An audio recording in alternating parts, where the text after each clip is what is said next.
Hello, it's Master Marc, and this is Taekwondo Life Magazine Live. I am your host, and I am the editor-in-chief of Taekwondo Life Magazine.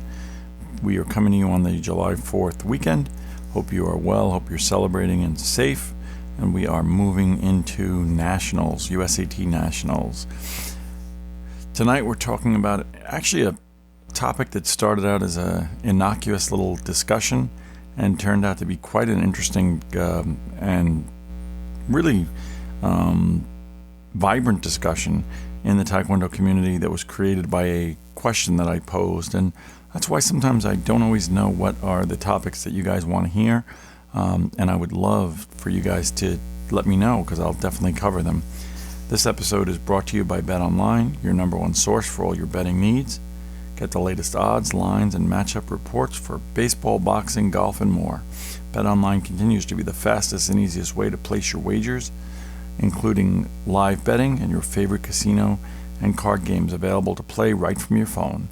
Head to the website betonline.ag or use your mobile device to sign up today and get in on the action.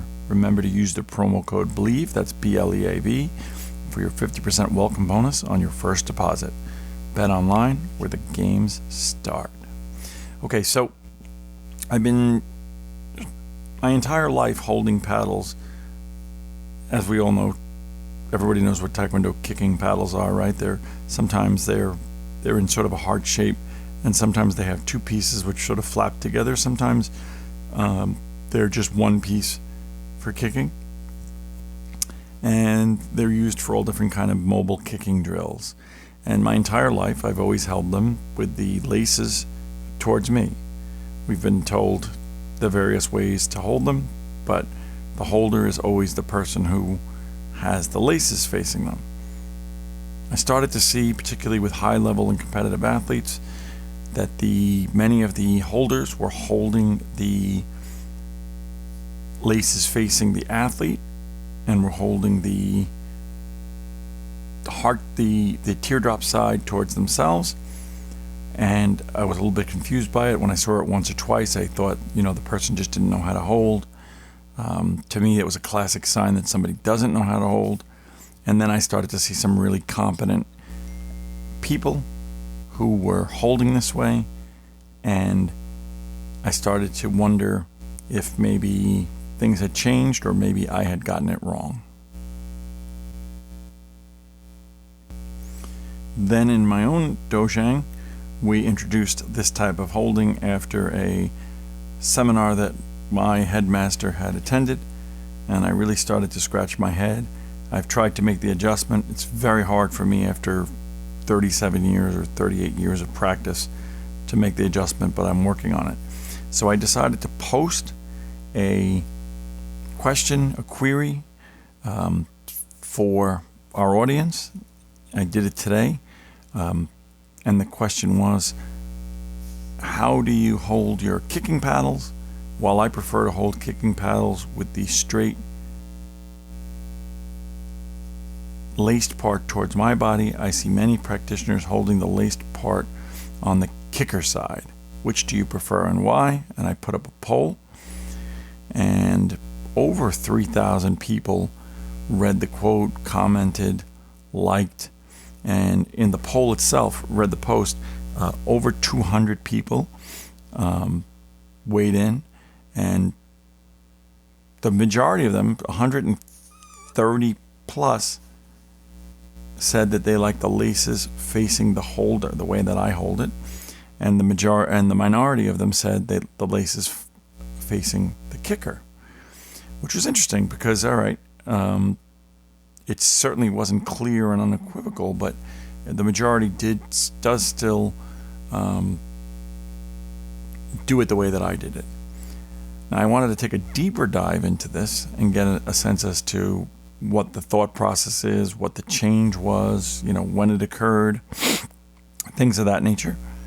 So I started to read some of the comments, and I thought there was some really interesting comments, but there were some threads that moved through the comments, and I wanted to share all of those after we take a quick word from our sponsor. Okay, we're back. And first of all, I did go to the Mutu site, which Mutu makes a lot of martial arts equipment, obviously. And the photographs that they have of their, hand models holding the kicking paddles, all hold them with the palms around the laces, the way that I hold it, the laces towards the holder. So for me, that was a little bit validating of the way that I was doing it. But it's not so clear-cut. And I read some really good comments, and I'm going to go through some of those comments in both directions. So in the camp of people that hold it with the laces the way that I say it, the laces should be towards the holder.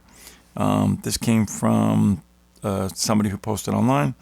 It hurts like heck when you accidentally hit those, okay? So, and I agree with that. I think when you're holding the laces out, if somebody comes around and kicks, if they don't kick properly, they're hitting the laces, and that can be painful, and that's one of the reasons why, particularly with kids, we hold it the other way.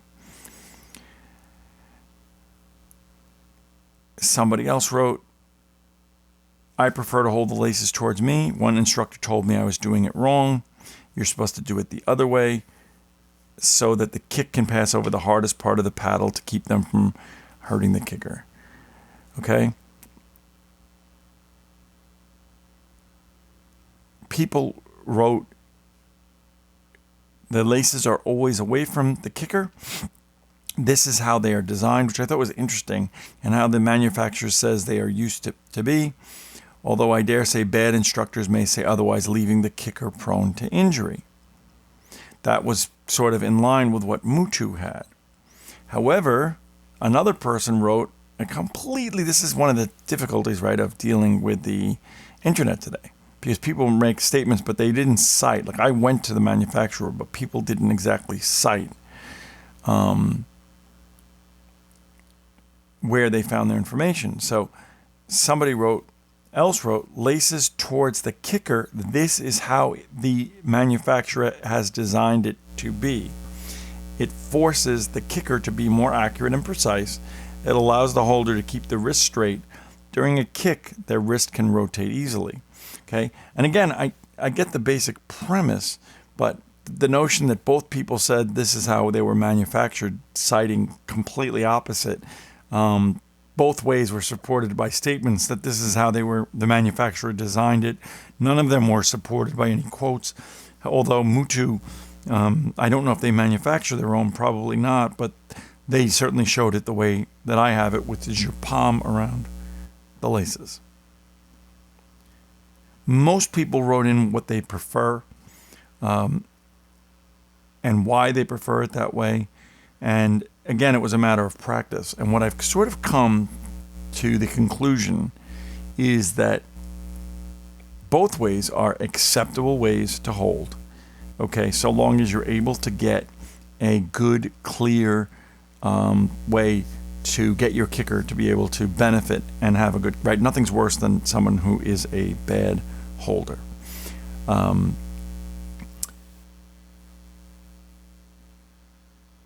For competitive athletes now, it seems, and this is what I got from my master, Edward Park, based on a seminar that he had gone to, that high-level coaches hold with the laces out, the rationale being that if they overkick and miss the target, it hurts the foot, as the top of the pad is hard when the laces are down. So when you hold the laces down, in other words, and also that by holding the laces out with your fingers around them, it forces the holder to hold better, right? It forces you to be a better holder. So, and that thread was common through many of the comments. There's literally hundreds of comments here. And one of the things that people said, those people that were in favor of laces towards the athlete, is it's sort of a Pavlovian correction for the athlete, that the athlete knows if the athlete's not hitting the soft part of the pad, that they've hit it wrong, and they'll have to make that correction. So that lends itself to me agreeing that if we're going to do it with children, we may not want to use that way of kicking, because that may be a little painful for them. So we may want to turn it around. So we may, within one Dojang or within one scenario, use two different methods of holding, and that could be perfectly acceptable. And I think similarly, other people wrote that holding it with the laces out towards the kicker is just too painful and makes the kicker too prone to injury. So I think this is a great discussion. When this change occurred, I don't know. What the true manufacturing design is of it, I don't know. However, what I would argue is for somebody like me that doesn't work with athletes that are competitive athletes, that works with children, I prefer to use the laces towards me and soft end. However, there's a greater burden there as a teacher, as a master, as an instructor, to make sure that your holders are holding right. So what really intrigued me and what I really liked about the discussion about laces out is that it forces people to hold better. And I really have to analyze this issue. I'd love to hear more from you guys as to what you thought.